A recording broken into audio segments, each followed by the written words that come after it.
بسم الله الرحمن الرحيم. النهارده هنبدأ كورس خاص بالسفر الخارجي واستخدام اللغة الإنجليزية في الحياة العملية. في كل وحدة من الوحدات هنتناول جزء خاص بالحياة. النهارده هنتكلم عن حجز تذاكر السفر وكل ما يخص السفر بالقطار. عشان كده عنوان الوحدة الحالية traveling، واحنا قلنا التي ار traveling trains القطارات by Mr. Ahmed. Traveling trains. You want to know about train times for Cambridge. What do you ask? أنت عايز تعرف عن مواعيد القطارات اللي هي train times for Cambridge لمدينة كامبريدج. What do you ask؟ هتسأل تقول إيه لو أنت عايز تعرف ميعاد القطار. Could you tell me the times of trains to Cambridge, please? Could you tell me the times of trains to Cambridge, please? يبقى هنا أقول له could you tell me، ممكن تقول لي the times مواعيد of trains القطارات to Cambridge لمدينة كامبريدج please من فضلك. Ask if you can stay on the same train all the way. هنا هسأل إذا كنت أقدر أظل في نفس القطار طول الطريق، يعني أو هتضطر تغير. يعني مثلا أنا ممكن أنزل مدينة قريبة مني وأغير القطار فيها، فهقول إيه؟ Do I need to change؟ Do I need to change؟ يعني هل أنا هأحتاج إن أغير القطر في المحطة ديت؟ Ask how long the journey is.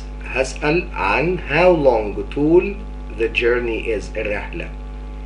هقول السؤال ازاي؟ How long does it take to get there؟ يعني ايه معناها؟ كم المدة التي تستغرقها اللي هي take to get there لكي أصل إلى هناك. You want to know how much it costs if you go today and come back another day. دي حتة مهمة جدا. انت want to تريد ان تعرف know how much كم التكلفة it costs how much it costs يعني كم التكلفة if you go today لو انت سافرت النهاردة and come back another day وعدت في يوم آخر، يعني دي عودة مش يومية. What do you ask؟ هتسأل تقول ايه؟ How much is a period return؟ اللي هي عودة بس ليست يومية، قد تكون أسبوعية شهرية whatever أي شيء. يبقى هنا أما يكون العودة مش في نفس اليوم التذكرة اسمها period return. period أصلا معناها فترة، يبقى هقول how much is a period return. okay.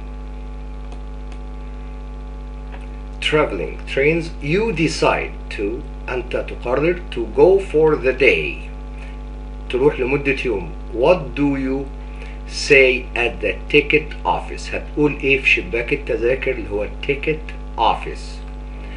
طبعا دي اسمها a day return to Cambridge please. يبقى انا هقول له ايه؟ a day return to Cambridge please.